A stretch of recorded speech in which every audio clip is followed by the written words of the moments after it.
वंदे मातरम साथियों, IMP batch 2026 में आप सभी का स्वागत है। आज हम पढ़ने वाले हैं पशुपालन से संबंधित, यानी कि पशुपालन का हमारा जो चैप्टर है वो है डेयरी उत्पाद फर्स्ट।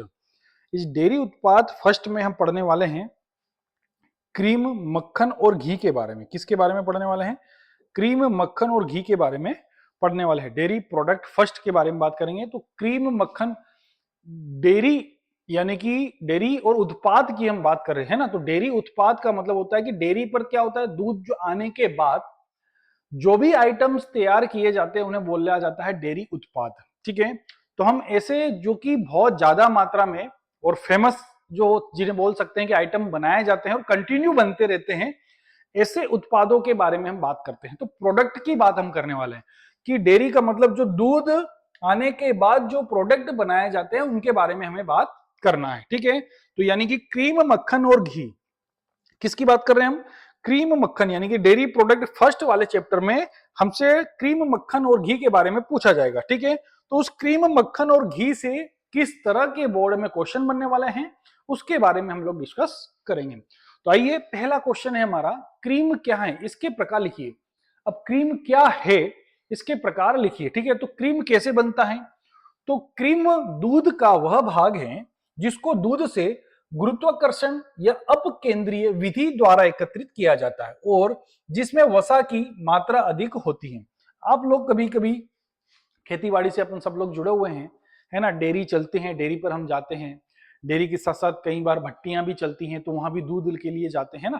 तो जब हम लोग भट्टी पर जाते हैं तो वहां दूध का क्या होता है, पहले जो कच्चा दूध होता है, अब केंद्रित मशीन जो होती है, याद हो तो, है ना, बिल्कुल चलाई जाती हैं, हाथ से घुमाई जाती थी पहले, आजकल इलेक्ट्रॉनिक भी आ गई है। तो उसमें कच्चा दूध डाल दिया जाता था, तो एक तरफ जो है क्रीम आ जाता है और एक तरफ क्या होता है, क्रीम रहित दूध आता है। ठीक है, तो उससे उसके माध्यम से क्या किया जाता है, क्रीम को अलग कर लिया जाता है। तो जब घूमता है, जैसे हमने ये कच्चे दूध की बात कर रहे हैं, पर हम बात कर रहे हैं भैया क्या कि सॉरी, अपन ने देखा होगा घर में कि दूध से दही बनने के बाद जब हम छाछ वाली मशीन में, छाछ वाली मशीन से उसको क्या कर दिया जाता है, घुमा दिया जाता है, तो जितना भी मक्खन होता है क्या हो जाता है, ऊपर तैरने लग जाता है। ठीक है ना, तो वो पकाने के बाद यानी कि दही से बनाया जाता है। लेकिन यहाँ कच्चे दूध से ही क्या करना है कि उसे गुरुत्वाकर्षण के द्वारा घुमाना है और क्या कर लिया जाता है, क्रीम को अलग कर लिया जाता है, जिसमें वसा की मात्रा अधिक होती है। जो क्रीम होती है उसके अंदर क्या ज्यादा मात्रा में पाई जाती है, वसा अधिक मात्रा में पाई जाती है। अब इस क्रीम का उपयोग अलग अलग तरह से किया जाता है, कई प्रकार की क्रीम बनाई जाती है, मिठाई बनाने के लिए भी, है ना, अलग अलग प्रकार की। तो ये आपका हो गया। फिर से एक बार, क्रीम दूध का वह भाग है जिसको दूध से गुरुत्वाकर्षण या अपकेंद्रित विधि द्वारा एकत्रित किया जाता है, जिसमें वसा की मात्रा क्या होती है, बहुत ज्यादा या अधिक होती है। अब क्रीम के प्रकार 2 नंबर में, यानी कि ये जो चैप्टर है हमारा 2+1 में, ठीक है, ध्यान में रखना 2+1। ठीक है, अब बात करेंगे क्रीम। क्रीम के प्रकार लिखिए, अब उसमें जो है वसा की मात्रा लिखिए, है ना। तो अलग अलग, ये भी इंपॉर्टेंट क्वेश्चन है बेटा, वेरी इंपॉर्टेंट क्वेश्चन आप लोगों के लिए। क्रीम के प्रकार, तो पहली आती है टेबल क्रीम। कौन सी क्रीम? जिसके अंदर 20 से 25% क्या पाई जाती है, वसा पाई जाती है। दूसरी होती है पतली क्रीम, जिसके अंदर 20 से 25% वसा होती है। और काफी क्रीम, तो तीनों के अंदर एक जैसी ही क्या पाई जाती है, वसा पाई जाती है। अगली आती है मिठाई बनाने युक्त क्रीम, गाढ़ी होती है, 30 से 40% इसके अंदर वसा पाई जाती है। गाढ़ी क्रीम में जो इसके अलावा होती है गाढ़ी क्रीम, उसमें भी 30 से 40% वसा पाई जाती है। और अगला आता है प्लास्टिक क्रीम। कौन सी क्रीम आती है? प्लास्टिक क्रीम, जिसके अंदर 65 से 85% लगभग क्या पाई जाती है, वसा पाई जाती है। ठीक है, तो अलग अलग क्राम यानी कि अलग अलग उपयोग में आपसे ये क्वेश्चन पूछा जा सकता है, क्रीम के प्रकार और उनके अंदर वसा की मात्रा लिखिए। ठीक है, ये ऑब्जेक्ट में भी आ सकता है। ठीक है, टेबल क्रीम में वसा की प्रतिशत मात्रा कितनी होती है। क्रीम का पकाना क्या है, इसके उद्देश्य लिखिए। ठीक है, तो क्रीम को एक खास तापमान पर गर्म करने से उसमें उपस्थित, अब क्रीम क्या होता है, कच्चे दूध का होता है, कई प्रकार की थोड़ी बहुत उसके अंदर दुर्गंध भी आती है ना। तो उसे क्या करना है, पकाने के लिए, तो क्रीम को एक खास तापमान पर गर्म करने से उसमें उपस्थित वाष्पशील एवं गंध युक्त, उपस्थित वाष्पशील एवं गंध युक्त गैस बाहर हो जाती है। क्या हो जाती है, जब उसे हल्का सा, बहुत ज्यादा गर्म नहीं करना है, बहुत ज्यादा गर्म करोगे तो क्रीम घी बन जाएगा। ठीक है, तो इसलिए उसको हल्का सा गर्म किया जाता है, तो उसके अंदर दुर्गंध युक्त गैस बाहर आ जाती है। क्रीम अच्छे सुवास वाला हो जाता है, यानी कि अच्छी खुशबू वाला। इस प्रक्रिया को क्रीम का पकाना कहते हैं। क्या कहते हैं? क्रीम का पकाना। हल्का सा गर्म किया जाता है, उसके अंदर जो दुर्गंध होती है वो क्या हो जाती है, या गैस होती है वो क्या हो जाती है, उड़ जाती है। ठीक है। अब निम्नलिखित क्रीम पकाने के निम्नलिखित उद्देश्य क्या है? तो यही उद्देश्य भैया, स्वादिष्ट एवं सुवास वाला करने के लिए। तो उसके अंदर स्वाद की मात्रा बढ़ जाती है और सुवास वाला मक्खन यानी कि अच्छा है ना, खुशबू उसके अंदर आए। क्रीम पकाने से क्रीम से वाष्पशील गंधीय गैस क्या हो जा रही है, बाहर हो जा रही है। पके क्रीम से बना मक्खन कणदार तथा उच्च गुणवत्ता वाला होता है। ठीक है ना, उसकी क्वालिटी में क्या हो जाती है, बढ़ोतरी हो जाती है। इसलिए भी क्या किया जाता है, क्रीम को पकाया जाता है। तो क्रीम पकाने के उद्देश्य। ठीक है, चलो ये 2 नंबर में। अगला प्रश्न है आप लोगों का, मक्खन मक्खन मक्खन मक्खन है ना, मक्खन लगाना। भाई दोस्तों में बोलते हैं ना कई बार, मक्खन लगा रहा है, ये अपने को मक्खन लगा रहा है। ठीक है, अपनी देसी भाषा में बोल सकता है कि या तो अपने को चूना लगा रहा है, क्या लगा रहा है, या अपने को चने के झाड़ पे चढ़ा रहा है। समझ में आई? इस बात से है कि मक्खन लगाना। आइए, मक्खन की परिभाषा तथा संगठन तथा देसी विधि से मक्खन बनाने की विधियां या कमियां लिखिए। तो हम बात करते हैं पहले मक्खन की परिभाषा। तो क्रीम को मथना, क्या करना, क्रीम को मथने से प्राप्त हुए दूध उत्पाद को मक्खन कहते हैं। अभी हमने क्रीम तो निकाल लिया, अब इस क्रीम को क्या करा जाता है, जमाया जाता है। जमाने के बाद उसे मथा जाता है। मथने का मतलब जब हम दही से क्या बनाते हैं, घी बनाते हैं, तो दही वाली जो मशीन है कुर या तो देसी विधि से या मशीन से क्या करा जाता है, बनाया जाता है, उसे घुमाया जाता है। तो घुमाने की जो प्रक्रिया होती है उसे बोलते हैं मथने की प्रक्रिया। क्या कहा जाता है, मथने की प्रक्रिया से प्राप्त हुए उत्पाद को मक्खन कहते हैं। अलग ही तरह का बिल्कुल है ना, बिल्कुल गुजगुजा जिसे बोल सकते हैं। तो मक्खन में वसा की मात्रा कितनी होती है, 80% से कम नहीं होना चाहिए। तो अन्य पदार्थों जैसे पानी, नमक और Na2 की सम्मिलित मात्रा 20% से अधिक नहीं होना चाहिए। तो हम कई बार अभी आजकल आता है मक्खन की टिकिया खरीदने जाते हैं ना, तो मक्खन की टिकिया वगैरह तैयार होती हैं। अब पानी नमक तो पहचानते हो, Na2 क्या होता है, एक प्रकार का मीडियम कलर होता है, नेचुरल कलर होता है, जिसमें हल्का सा पीलापन मक्खनों में देखना। मार्केट से जो भी मक्खन आप टिकिया वगैरह खरीदोगे उसमें हल्का सा क्या आता है, पीलापन आता है। तो उसके लिए मिलाया जाता है ताकि वो पूरा क्रीम एक जैसा दिखे। ठीक है, तो इसे हम बोलते हैं क्या, मक्खन। मक्खन किससे प्राप्त होता है, क्रीम से प्राप्त होता है। क्रीम किससे प्राप्त होता है, तो दूध से प्राप्त होता है। चलो अगला प्रश्न है हमारा, मक्खन का औसत संगठन भी पूछा गया था। तो मक्खन के अंदर वसा पाई जाती है, जल पाया जाता है, 3 नंबर छाछ पाई जाती है, और 4 नंबर पे क्या पाया जाता है, नमक की मात्रा भी उसके अंदर, हल्का सा खरापन उसके अंदर होता है। तो प्रतिशत का अंतराल या बिल्कुल एग्जैक्ट याद करना है, तो वसा यानी कि 80 से 85% वसा होती है। जल 12 से 16% उसके अंदर होता है, जिसे नमी भी आप बोल सकते हो। छाछ, बटर मिल्क यानी कि 0.6 से 1.4% होता है। या नमक या सॉल्ट की मात्रा होती है जो है ना 2.5%। तो अब औसत में है ना, ये याद रख सकते हो 82, 15, 1, 2.5। ठीक है ना, ये एग्जैक्ट में भी आप अगर बता सकते हो कि मक्खन का औसत संगठन, इस पर भी स्टार लगा लेना भैया, है ना। मक्खन का औसत संगठन पूछा जाता है, बहुत अच्छे से आपको याद करना है। अगला आता है, घी की परिभाषा और पूर्वस्तरण विधि द्वारा इसके लाभ लिखिए। अब पूर्वस्तरण बात करेंगे तो घी क्या होता है भैया, घी मुख्यतः मक्खन वसा है। क्या है, अब घी किससे बनेगा, मक्खन से बनेगा। तो पहले दूध से क्रीम बनाया, क्रीम से क्या बनाया, मक्खन बनाया, और अब मक्खन से क्या बनाएंगे, घी। क्या बनाना है, घी। तो घी मुख्यतः मक्खन वसा है, जिसे मक्खन को गर्म करके तैयार किया जाता है, जिससे कि इसमें से पूर्णतः नमी क्या हो जाती है, खत्म हो जाती है। अब जो बचा सिर्फ घी में 99.5% से अधिक वसा तथा न के बराबर 0.5% से कम यानी कि नमी होती है। तो यानी कि जो पूरा मक्खन होता है वो पूरी तरह से क्या होता है भाई, घी ही होता है।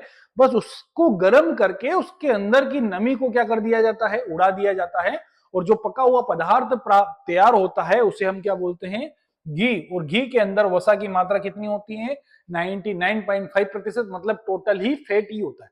घी एक प्रकार का क्या बोल सकते हो, घी को फैट, वसा। ठीक है, घी वसा ही है, टोटली वसा है। ठीक है, तो याद रहे भैया। ठीक है, इंपॉर्टेंट क्वेश्चन ऑब्जेक्टिव बनने वाला है।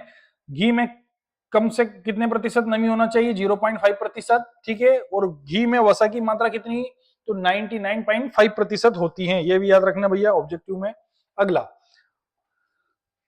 पूर्वस्तरण विधि के बारे में बात करते हैं। तो राष्ट्रीय डेयरी अनुसंधान संस्थान करनाल ने देसी मक्खन ने उच्च गुणवत्ता वाला घी प्राप्त करने की एक नई विधि विकसित की है। इस विधि में मक्खन को 80 डिग्री सेंटीग्रेड पर बिना हिलाए लगभग 30 मिनट तक छोड़ दिया जाता है। 80 डिग्री सेंटीग्रेड तापमान पर किस बिना हिलाए या बिना चलाए 30 मिनट तक इसे छोड़ दिया जाता है। ऐसा करने से मक्खन में 3 स्तरण बन जाते हैं। सबसे ऊपरी परत पतले सीरम की होती है, उसके नीचे का स्तरण होता है स्वच्छ वसा मतलब फैट आता है, और सबसे नीचे जो होता है स्तरण मक्खन या दूध का सीरम का होता है। ठीक है, तो इस प्रकार से क्या हो जाती है भैया, उसको बिना हिलाना नहीं है और ऑटोमेटिकली क्या हो जाती है, मक्खन जो है घी तैयार हो जाता है। ठीक है, तो ये मक्खन से उच्च गुणवत्ता वाला घी प्राप्त होता है। ये टेक्निकली बड़े बड़े जितने भी है ना क्या बोल सकते हैं अपन उसको, प्लांट्स होते हैं, फैक्ट्रियां होती हैं, वहां पर ऐसा ही तैयार किया जाता है। अगला, घी के गुणों को प्रभावित करने वाले कारक। तो घी को प्रभावित करते कई प्रकार के कारक जिससे कि घी खराब होने की संभावनाएं होती हैं। तो क्रीम अथवा मक्खन की क्वालिटी, अगर क्रीम और मक्खन की क्वालिटी सही नहीं होगी तो आपका घी क्या नहीं होगा, अच्छा क्वालिटी का नहीं होगा, अच्छे गुण वाला नहीं होगा। नमी एवं दही की मात्रा ये भी अगर अच्छी नहीं होगी तो हमारा घी अच्छे से प्राप्त नहीं होगा। अगला, संचयन अवस्थाएं उसकी है ना, स्टोरेज कंडीशन, अगर सही जगह नहीं रखा हुआ है, कहीं भी हवा लग रही है ना, मॉइस्चर आ रहा है, तो भी क्या होगा भैया, घी खराब होगा, यानी कि उसको घी को प्रभावित करेगा। मक्खन या क्रीम को गर्म करने का तरीका, अगर आपका बहुत तेज आंच पर कर दिया, बहुत तेज है ना, बहुत ज्यादा सेंटीग्रेड पर कर दिया, ज्यादा देर तक कर दिया तो जलने की संभावना होती है। ठीक है, तो वो भी ध्यान में रखना है। घी का रंग एवं वयन है ना, ये ध्यान में रखना है आपको। टेक्सचर, तो घी दानेदार होना चाहिए, रंग भी उसका अच्छा होना चाहिए। तो ये सारी चीजें क्या करती है, घी के गुणों को प्रभावित करती हैं। तो घी के गुणों को प्रभावित करने वाले कारक आपको याद रखना बेटा, ये भी आपके लिए इंपॉर्टेंट क्वेश्चंस हैं। ठीक है, चलो आइए आगे बढ़ते हैं हम इसी के साथ साथ में आपको ऑब्जेक्टिव भी आज ही मैं बता देता हूं कि 2+1 में किस प्रकार के इस चैप्टर से ऑब्जेक्टिव बनने वाला है।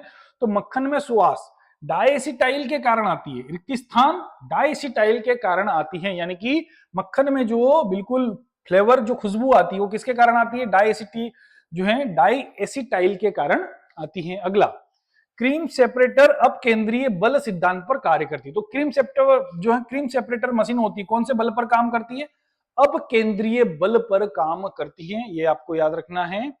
शुद्ध दूध का अपेक्षित घनत्व कितना होता है, 1.032 होता है। ठीक है, क्रीम निकालते समय दूध का तापमान 95 से 105 डिग्री फ़ारेनहाइट या 37 डिग्री सेल्सियस होना उपयुक्त रहता है, मतलब अच्छा माना जाता है। मक्खन बनाने के उपकरण सागौन की लकड़ी से बने होते हैं। जो मक्खन बनाने के लिए उपकरण पहले आते थे ना, वो रस्सी डालकर जो गुर गुर किया जाता था, तो वो ज्यादातर सागौन की लकड़ी के बनाए जाते थे कि नमी से वो खराब ना हो, ठीक है, उसमें कीड़े वीड़े ना लगे। अगला प्रश्न है, क्रीम पकाने का तापक्रम कितना होता है, 18 से 21 डिग्री सेंटीग्रेड क्रीम पकाना है आपको। मक्खन में अन्नाटो रंग का उपयोग किया जाता है, किसका उपयोग, कौन से रंग का उपयोग किया जाता है, अन्नाटो भी मैंने बताया था, अन्नाटो एक प्रकार का नेचुरल रंग है। मानक मक्खन में ओवर रन 10% तक होना चाहिए। मक्खन में नमक की मात्रा कितने प्रतिशत, 1%। घी को अभी हमने पढ़ा था 2.5% लगभग, है ना, तो वो 0 से था, क्या था, 0 से 2.5% पर आपको एग्जैक्ट कितनी याद रखना है, 1% याद रखना है। घी को 110 से 120 डिग्री सेंटीग्रेड पर गर्म करना चाहिए। ठीक है, सभी का टेम्परेचर अलग अलग होता है, किसको कैसे पकाया जाता है।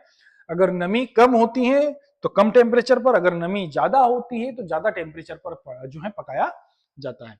ये तो खैर आप लोग भाई जनरली, अब मक्खन घी ये सब चीज हम घर पर भी बनाते हैं, पर सभी का टेक्निक अलग अलग होता है। पर जब हमें बड़े स्तर पर इसे काम करना होता है तो बड़ी सावधानी पूर्वक करना पड़ता है। भाई छोटा सा आपने कुछ बर्तन लिया, उसमें बनाया तो खराब हो गया तो कोई बड़ी बात नहीं है, पर बड़े हजारों लीटर में जब इसे तैयार कर रहे हैं तो इन सारी बातों का आपको क्या करना पड़ेगा, ध्यान रखना पड़ता है। मक्खन उठाने वाला यंत्र स्कूप कहलाता है, जिससे यानी कि क्या करता है, स्कूप के द्वारा, है ना, जो स्कूप होता है बर्फ वगैरह उठाने के लिए स्कूप का उपयोग किया जाता है, हाथ से नहीं। मक्खन की टिकिया बनाने वाला यंत्र प्रिंट कहते हैं हम इसको, ये भी याद रखना है।